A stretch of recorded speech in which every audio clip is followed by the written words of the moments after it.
والذین یؤمنون بما انزل الیک وما انزل من قبلک وبالآخرۃ هم یوقنون، اور جو لوگ ایمان لاتے ہیں اس پر جو آپ کی طرف اے نبی اتارا گیا ہے اور جو آپ سے پہلے اتارا گیا، اور آخرت پر بھی یقین رکھتے ہیں۔ سامعین، اب اس آیت کی تفسیر سماعت کیجیے۔ مؤمنین کی چند دیگر صفات۔ ابن عباس رضی اللہ عنہما فرماتے ہیں، مطلب یہ ہے کہ جو کچھ اللہ تعالیٰ کی طرف سے تم پر نازل ہوا اور تم سے پہلے کے انبیاء پر نازل ہوا، وہ ان سب کی تصدیق کرتے ہیں۔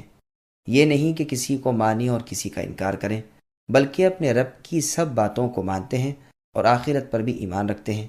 یعنی بعثت، قیامت، جنت، دوزخ، حساب، میزان، سب کو مانتے ہیں۔ قیامت چونکہ دنیا کے فنا ہونے کے بعد آئے گی، اس لیے اسے آخرت کہتے ہیں۔ بعض مفسرین نے کہا ہے کہ جن کی پہلے ایمان بالغیب وغیرہ کے ساتھ صفت بیان کی گئی تھی، انہی کی دوبارہ یہ صفتیں بیان کی گئی ہیں، یعنی ایماندار خواہ عرب مومن ہو خواہ اہل کتاب وغیرہ۔ مجاہد، ابو العالیہ، ربیع ابن انس اور قتادہ رحمۃ اللہ علیہم کا بھی یہی قول ہے۔ بعض نے کہا ہے کہ یہ دونوں ہیں تو ایک، مگر مراد اس سے صرف اہل کتاب ہی ہیں۔ ان دونوں صورتوں میں واو عطف کا ہوگا اور صفتوں کا عطف صفتوں پر ہوگا،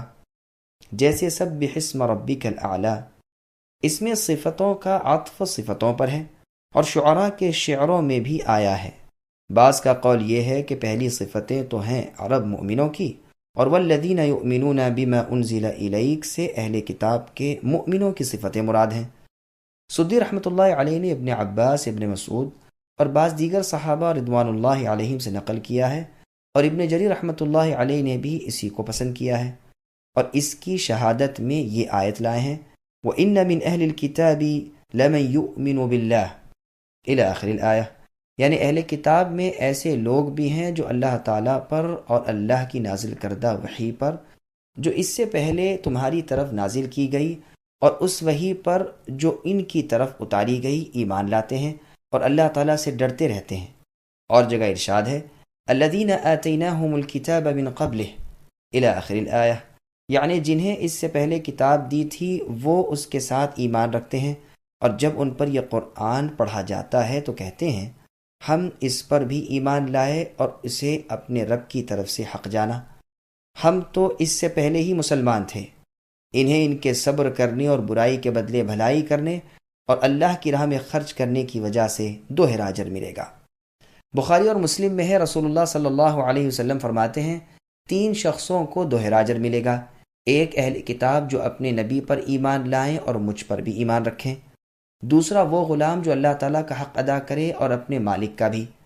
تیسرا وہ شخص جو اپنی لونڈی کو اچھا ادب سکھائے پھر اسے آزاد کر کے اسے نکاح کر لے۔ ابن جریر رحمۃ اللہ علیہ کے اس فرق کی مناسبت اس سے بھی معلوم ہوتی ہے کہ اس صورت کے شروع میں مؤمنوں اور کافروں کا بیان ہوا ہے، تو جس طرح کفار کی 2 قسمیں ہیں، کافر اور منافق، اسی طرح مؤمنوں کی بھی 2 قسمیں کی، عربی مؤمن اور کتابی مؤمن۔ میں کہتا ہوں ظاہر یہ ہے کہ مجاہد رحمۃ اللہ علیہ کا یہ قول ٹھیک ہے کہ سورہ بقرہ کی پہلی 4 آیات مؤمنوں کے اوصاف کے بارے میں ہیں، اور ان کے بعد کی 13 آیات منافقوں کے حق میں ہیں، عربی ہو یا عجمی، کتابی ہو یا غیر کتابی ہو، انسانوں میں سے ہو یا جنات میں سے، اس لیے کہ ان میں سے ہر ایک وصف دوسرے کو لازم اور شرط ہے، ایک بغیر دوسرے کے نہیں ہو سکتا۔ غیب پر ایمان لانا، نماز قائم کرنا اور زکوٰۃ دینا اس وقت تک صحیح نہیں جب تک کہ رسول صلی اللہ علیہ وسلم پر اور سابقہ انبیاء پر جو کتابیں اتری ہیں ان پر ایمان نہ ہو، اور ساتھ ہی آخرت کا یقین کامل نہ ہو۔ جس طرح پہلی 3 چیزیں بغیر پچھلی 3 چیزوں کے غیر معتبر ہیں، اسی طرح پچھلی تینوں بغیر پہلی تینوں کے صحیح نہیں۔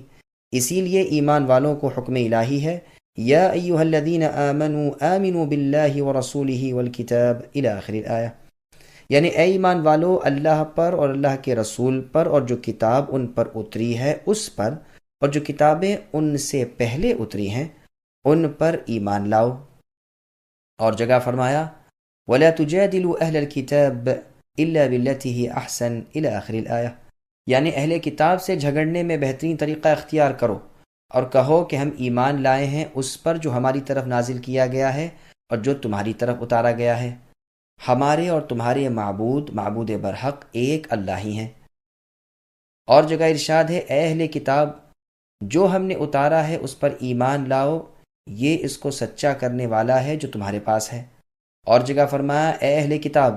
تم کسی چیز پر نہیں ہو جب تک کہ تورات اور انجیل کو جو کچھ تمہاری طرف تمہارے رب کی جانب سے اتارا گیا ہے قائم نہ رکھو۔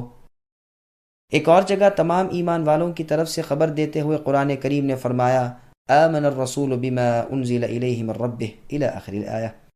یعنی رسول ایمان لائے اس پر جو ان کی طرف ان کے رب کی طرف سے نازل ہوا، اور تمام ایمان والے بھی ہر ایک ایمان لایا اللہ تعالیٰ پر اور اللہ کے فرشتوں پر، اللہ کی کتابوں پر اور اللہ کے رسولوں پر۔ ہم رسولوں میں فرق اور جدائی نہیں کرتے۔ اسی طرح ارشاد ہوتا ہے کہ جو لوگ اللہ پر اور اللہ کے رسولوں پر ایمان لاتے ہیں اور رسولوں میں سے کسی میں تفریق نہیں کرتے، اس مضمون کی اور بھی بہت سی آیات ہیں جن میں تمام ایمان والوں کو اللہ تعالیٰ پر اور اللہ کے تمام رسولوں پر اور سب کتابوں پر ایمان لانے کا ذکر کیا گیا ہے۔ یہ اور بات ہے کہ اہل کتاب کے ایمانداروں میں ایک خاص خصوصیت ہے، کیونکہ ان کا ایمان اپنے ہاں کی کتابوں پر تفصیل کے ساتھ ہوتا ہے، اور پھر جب نبی صلی اللہ علیہ وسلم کے ہاتھ پر وہ اسلام قبول کرتے ہیں تو قرآن کریم پر بھی تفصیل کے ساتھ ایمان لاتے ہیں، اس لیے ان کو دوہرا اجر ملتا ہے۔ اور اس امت کے لوگ بھی سابقہ کتابوں پر ایمان لاتے ہیں، لیکن ان کا ایمان اجمالی طور پر ہوتا ہے۔ جیسے بخاری میں ہے، رسول صلی اللہ علیہ وسلم نے فرمایا کہ جب تم سے اہل کتاب کوئی بیان کرے تو تم نہ اسے سچ کہو اور نہ جھوٹ، بلکہ کہہ دیا کرو کہ ہم تو جو کچھ ہم پر اترا اسے بھی مانتے ہیں اور جو کچھ تم پر اترا ہے اس پر بھی ایمان رکھتے ہیں۔ بعض مواقع پر ایسا بھی ہوتا ہے کہ جو لوگ رسول اللہ پر ایمان لاتے ہیں ان کا ایمان بنسبت اہل کتاب کے ایمان کے زیادہ پورا، زیادہ کمال والا، زیادہ راسخ اور زیادہ مضبوط ہوتا ہے۔ اس حیثیت سے ممکن ہے کہ انہیں اہل کتاب سے بھی زیادہ اجر ملے، گو وہ بسبب اپنے پیغمبر اور پیغمبر آخر الزماں محمد صلی اللہ علیہ وسلم پر ایمان لانے کے دوہرا اجر پائے ہوئے ہوں، لیکن یہ لوگ بسبب کمال ایمان کے اجر میں ان سے بھی بڑھ جاتے ہیں۔